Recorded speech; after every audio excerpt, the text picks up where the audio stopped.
অভিবাসন ইস্যুতে যুক্তরাষ্ট্র উত্তপ্ত, ট্রাম্পের বিরুদ্ধে স্বৈরাচারী আচরণের অভিযোগ উঠেছে। যুক্তরাষ্ট্রে অভিবাসন দমনে আরও কঠোর পদক্ষেপ নিয়েছেন প্রেসিডেন্ট ডোনাল্ড ট্রাম্প, জানিয়ে দেশজুড়ে সৃষ্টি হয়েছে উত্তাল পরিস্থিতি। বিশেষত ক্যালিফোর্নিয়ার লস অ্যাঞ্জেলেস শহরে ইমিগ্রেশন, কাস্টমস অ্যান্ড এনফোর্সমেন্ট অভিযান শুরুর পর থেকেই প্রতিবাদে রাস্তায় নেমেছে হাজারো মানুষ। শুরুতে শান্তিপূর্ণ থাকলেও বিক্ষোভ ধীরে ধীরে সহিংস রূপ নেয়, ছড়িয়ে পড়ে লুটপাট ও ভাঙচুর।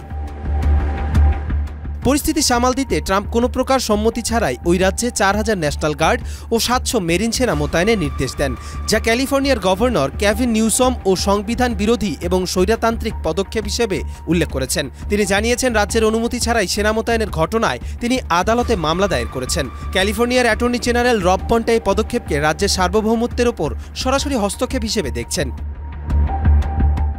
একনল হ্যান্ড ওয়াশ 100% প্যারাবেন ফ্রি, তাই নিরাপদ হাতের জন্য আস্থা রাখুন একনলে। বিক্ষোভ এখন শুধু কেবল লস অ্যাঞ্জেলেসে সীমাবদ্ধ নয়, বরং তা ছড়িয়ে পড়েছে নিউ ইয়র্ক, হিউস্টন, ফিলাডেলফিয়া ও আটলান্টা সহ বিভিন্ন শহরে। ইতিমধ্যে 600-এর বেশি রাবার বুলেট ছোড়া হয়েছে এবং গ্রেফতার করা হয়েছে শতাধিক বিক্ষোভকারীকে।